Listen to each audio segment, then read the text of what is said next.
السلام علیکم، آپ دیکھ رہے ہیں کے نیوز ایچ ڈی میں ہوں حارث علی شاہ گیلانی۔ چلتے ہیں آج کی اہم خبروں کی طرف۔ تازہ ترین خبروں سے باخبر رہنے کے لیے ہمارے ساتھ رہیے۔ رخ کریں گے خانیوال کا، جہاں سے رپورٹ کر رہے ہیں ہمارے نمائندے ساجد محمود ملک۔ خانیوال کے نواحی علاقے تھانہ مخدوم پور کی حدود کے رہائشی خاتون اکبری بی بی کے 11 سال بھتیجے سے مبینہ زیادتی کا واقعہ پیش آیا۔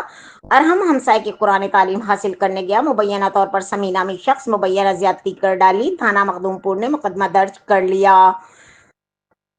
تھانہ مخدوم پور کی حدود چک نمبر 11 AH کے رہائشی خاتون اکبری بی بی کے 11 سالہ بھتیجے ارحم کے ساتھ مبینہ طور پر سمیع نامی شخص زیادتی کر ڈالی۔ ارحم اپنے ہمسائے کے گھر قرآن خوانی کی تعلیم حاصل کرنے جاتا تھا۔ گزشتہ روز ارحم ہمسائے کے گھر تعلیم کے حصول کے لیے گیا، لیکن کافی دیر تک گھر واپس نہ آیا تو گھر والوں نے شک گزرا کہ اکبری بیوی موقع پر پہنچی۔ ارحم برہنہ حالت میں پایا گیا۔ کمسن بچے معلوم کرنے پر گھر والوں سے پتہ چلا تو بچے نے مبینہ الزام عائد کیا کہ میرے ساتھ سمیع اللہ نے بدفعلی کی ہے۔